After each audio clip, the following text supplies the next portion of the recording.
Saint Valentine was a bishop who lived in the 3rd century in Rome. During his lifetime, the Roman Empire was crumbling down from the attacks of surrounding tribes. Emperor Claudius II, who ruled during the chaos, believed that marriage made soldiers weak. He issued an edict that forbade marriage to ensure the quality of his soldiers. The ban on marriage was a great shock. The kind bishop noticed the injustice of the decree. He held the law of the church and helped lovers who came to him, uniting them in a holy matrimony. But it was only a matter of time before the emperor heard about this friend of lovers and had him arrested. Valentine was imprisoned. While waiting for his sentence, his jailer Asterius approached him to use his saintly power and heal his blind daughter. Valentine succeeded, and her sight was restored. They became close and fell in love. After a while, the emperor issued a verdict. Valentine was asked to agree with the emperor about the ban on marriage, thus giving up his religion. Valentine refused. Just before his execution, Valentine asked for a pen and paper and signed a farewell message to his lover. From your Valentine, a phrase that lived ever after.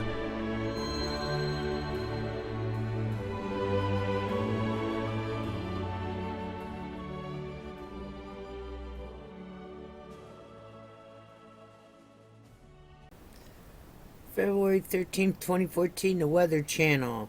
Strong storms from winter storm packs damage homes in central Florida. Here's the news article.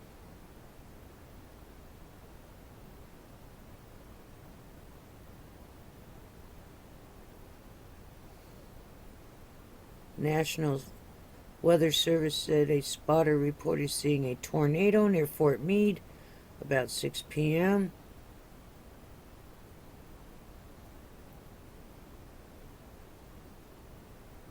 Three homes appeared to suffer structural damage. In Osceola County, emergency management said 7 homes suffered roof damage.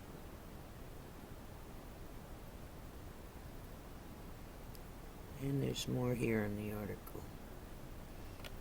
Okay. Winter storm Pax is affecting millions with extremely dangerous conditions. Let's go now to our winter expert desk for the latest information. And so we're thinking 3 to 5 additional snowfall there in southeastern parts of PA, and that will also be the case in parts of the New York City metro area. So here's a look at that upper low as it comes through. Notice the timing, upper right-hand corner. By the time we get into midnight, we'll start snowing there in New York City, and that'll continue through the overnight hours, then reach Boston by the time the sun is coming up, and we'll find some lingering snow in parts of New England even into the middle of the day tomorrow. By that time, very strong west and northwest winds kicking in as the low pressure will be intensifying dramatically moving up into Canada. So here's the additional snowfall, very large area of 8 to 12 inches of snow getting hit very hard around the Catskills, northern parts of Jersey, and up into the Green and White Mountains in Vermont. We've got the latest updates on winter storm Pax on the Weather Channel, weather.com, and your mobile devices. I'm Matt Sampson, the Weather Channel.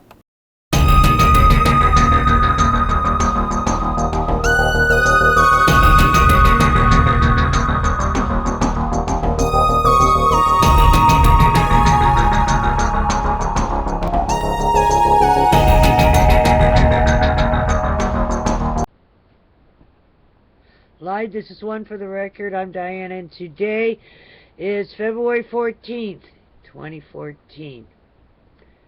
Happy Valentine's Day. Here are your news updates for today. It's so cold I have to wear earmuffs. My goodness. Alrighty then. Let's go into the Watchers watching the world. Rewriting textbook, scientists crack open black box of development. Wow, that's brand new. Let's see what it says.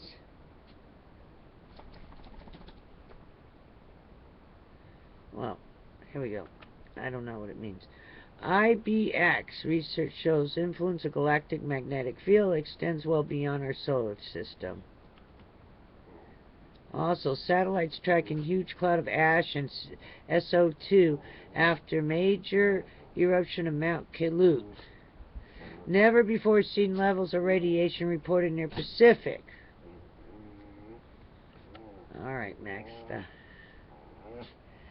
Alright, also, Extinction Protocol 2012 and beyond. Borth bog fire burns out Sitagun coast. Authorities mystified over how wet. Bog combusted. Atlantic storm brings more floods, misery to drench Britain. Heaviest rainfall in 250 years. Tokyo plummeted by second major snowstorm in a week, worst in 45 years. Blizzard to lash New England this week. I'm attaching all kinds of videos, so stay tuned. E&E News, Energy News. Japan, Fukushima. No, this is, okay, U.S., Canada. We'll do U.S., Canada first. Professor on PBS, consolidated mass of radioactive water moving in unison across Pacific to West Coast study. Fukushima nuclear materials stays confined to a narrow band in ocean. Very little dispersion. Okay. Also today, study. Fukushima airborne plumes cause significant deposition of radioactivity over North America, especially for West Coast and Eastern U.S. Around 13% of all radioactive iodine released into atmosphere was deposited over USA and Canada. Heads up. Also, okay, that's nothing new. But it says around 13% of all radioactive iodine released into atmosphere was deposited over USA and Canada. Heads up, keep that in mind. How come we're not getting reports about that? Alright, let's go into Japan, Fukushima. Alright. Japan physician. Parents should evacuate children from Tokyo. Danger from Fukushima radiation. The threat has seemed to be spreading. I've seen a lot of patients badly affected. Officials. Hot materials with 7 billion becquerels per kilogram of cesium found 15 kilometers from Fukushima plant. Most likely came from Unit 3. Over 7,500 becquerels per kilogram of plutonium and americium. Wow, what's that? Okay, we're going to freeze. Let's see. Also today, radioactive cesium levels never seen before at Fukushima. New records as amount in groundwater nearly doubles in 24 hours. Officials admit that may be new leak. IAEA urges resumption of dumping contaminated water in ocean. All options need to be on table. Alrighty then. It is 5 days down. We made it. Stay tuned. Be safe. Be warm. And I'll see you. It's so bright without the glasses. And I'll see you again on the flip side. Please be safe. Stay warm. Check on your neighbors, friends, elderly people who live by themselves. Make sure they have an adequate supply of water, food. They have some kind of heating. Alright. Take care. Be safe. I'll see you tomorrow on the flip side. Stay tuned. Japanese nuclear regulators have spent more than a year inspecting a geologic fault under a nuclear plant in central Japan. They've concluded that it's not active. We have reached our decision after giving it the most thorough consideration. The Nuclear Regulation Authority issued a final report on this F6 fault under the Oi plant. They say the fault is unlikely to be affected by a nearby active fault. Government standards prohibit the construction of reactors and other key facilities above faults that have the potential to move. The Oi plant is one of 7 nuclear plants the regulators have been studying. Regulators concluded last May that a fault under the Tsuruga plant, also in central Japan, has the potential to move.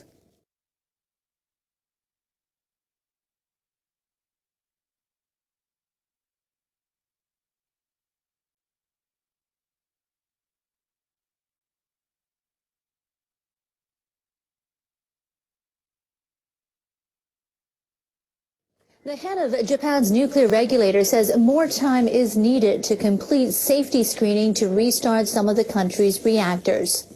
All commercial reactors in Japan are currently offline. 9 nuclear power stations have applied for safety checks by the Nuclear Regulation Authority. The checks are prerequisites for restarts. At an NRA meeting, officials reported on the screenings of the first 6 power plants. One official said the authority is nearing the end of screenings for basic designs of new safety devices. Another said the checks are in the final stage. But after the meeting, NRA Chairman Shunichi Tanaka said the authority needs more time. We need to check the designs of safety devices, and then officials will start work on approving them. The whole screening process will not be finished by the end of March. Tanaka says the authority will hear a variety of opinions from scientific and technology experts before reaching a final conclusion.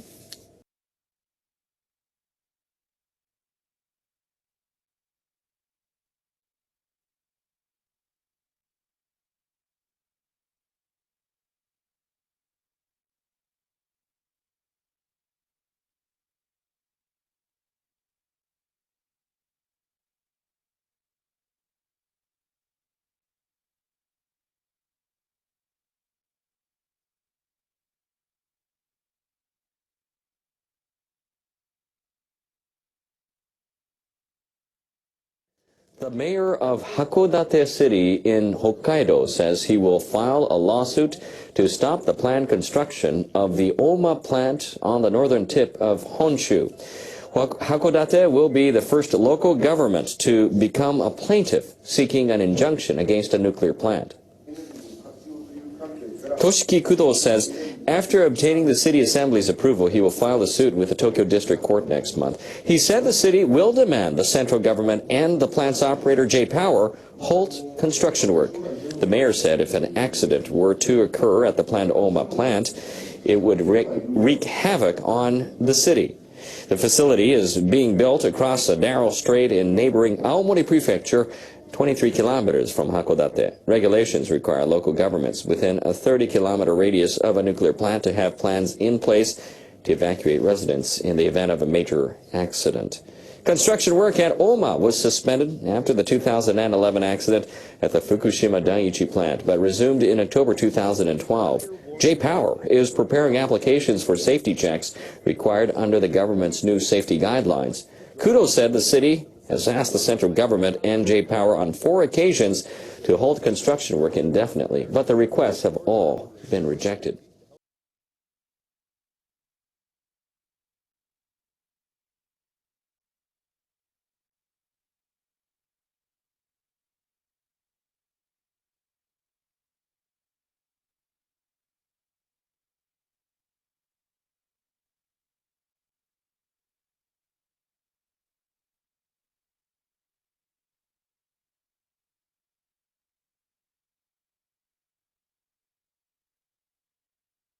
Japan's ranking has fallen in the World Press Freedom Index. Reporters Without Borders downgraded the country by 6 notches in its annual listing. This follows the passing of the controversial state secrecy law by the Abe administration.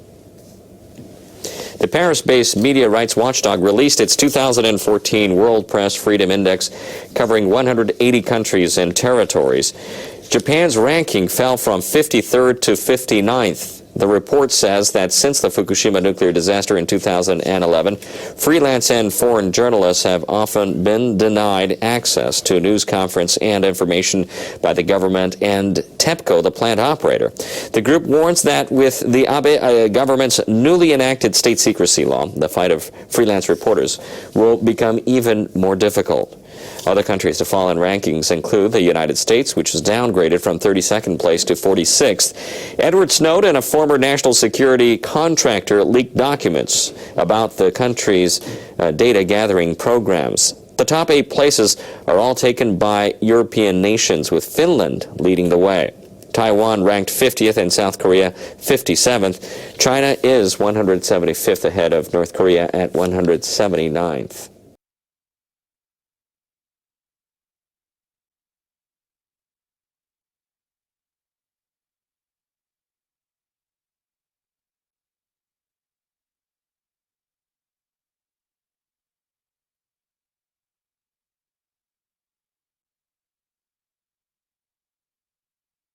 More people around the world are developing a yen for Japanese cuisine. That helped boost exports of Japanese food products to a record high last year. Agriculture Ministry officials say Japan exported foodstuffs worth about $5.4 billion in 2013. That's up 22% in yen terms from the previous year. And it's the highest figure since the ministry began keeping records in 1955. Exports of scallops and apples doubled. Shipments of sake, miso paste, and soy sauce each grew nearly 20%. Shipments to other parts of Asia accounted for more than 70% of Japanese food exports last year. Vietnam imported 36% more Japanese food products last year, and exports to Thailand rose 30%. It is great news. We will work harder to achieve our goal of expanding food exports to $10 billion by 2020. Hayashi says lingering concerns about food safety after the Fukushima nuclear disaster are causing markets like Hong Kong, Taiwan, and China to place restrictions on imports of Japanese foodstuffs. Hayashi says the ministry is asking those markets to remove the restrictions by presenting data showing that Japanese food is safe. People who fled their towns and villages after the nuclear accident in Fukushima have spent nearly 3 years dreaming of going back. For many, it's not just their homes they miss. They had to leave their pets behind, and those animals are struggling to survive another bitter winter. Iitate village is in the evacuation zone. High radiation levels forced 6,000 residents to leave.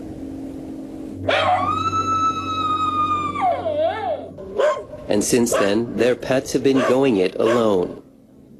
Around 200 dogs and 400 cats now spend most of their time living without their owners.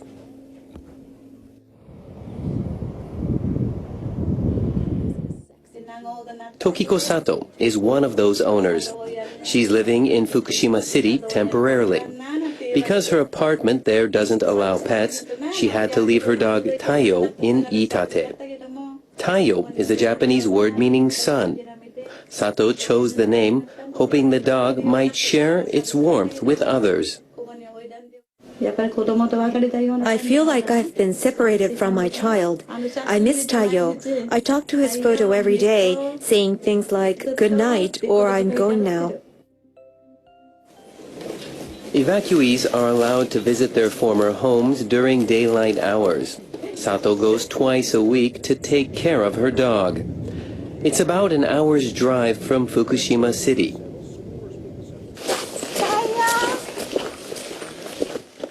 Taiyo was waiting eagerly for her.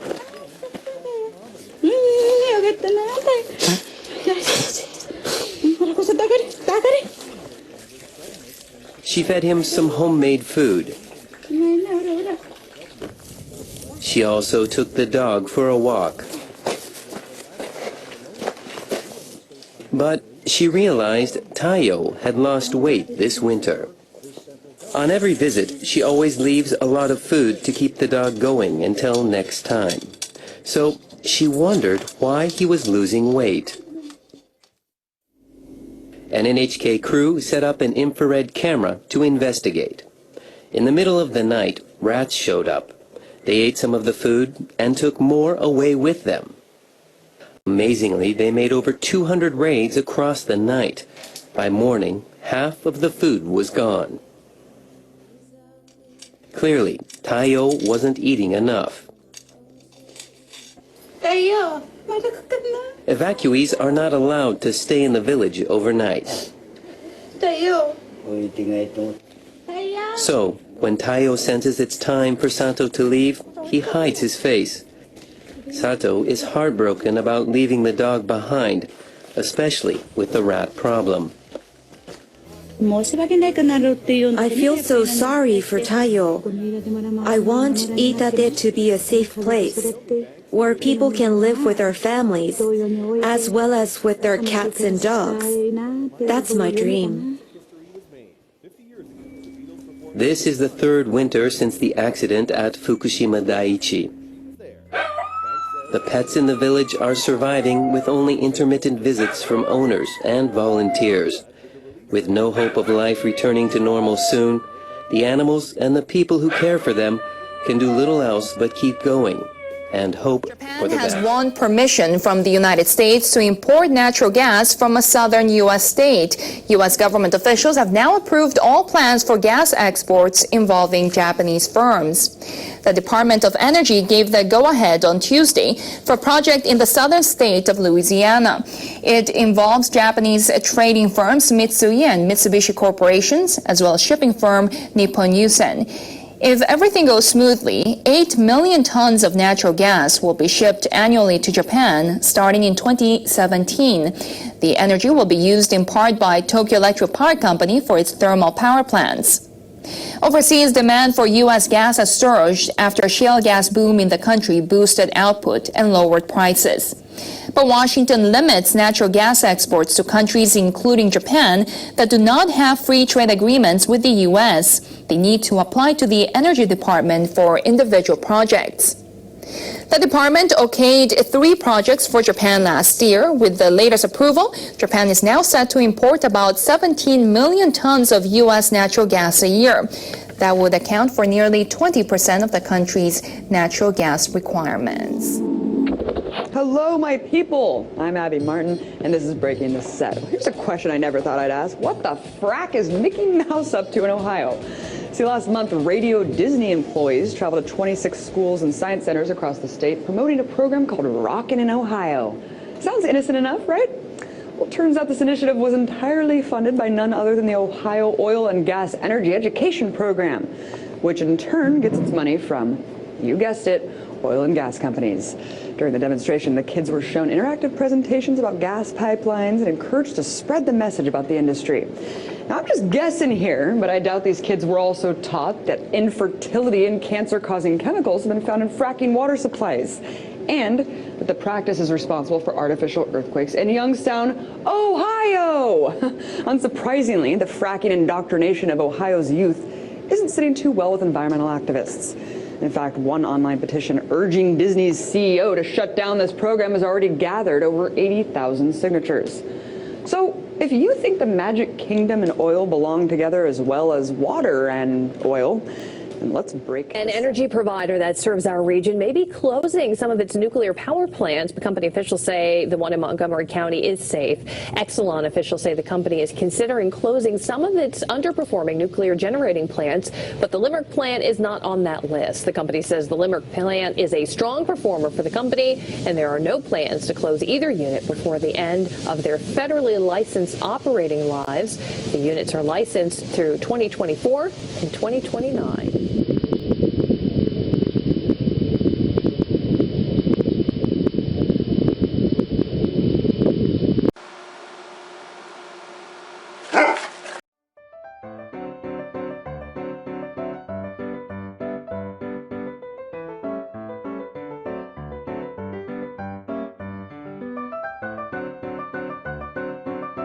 You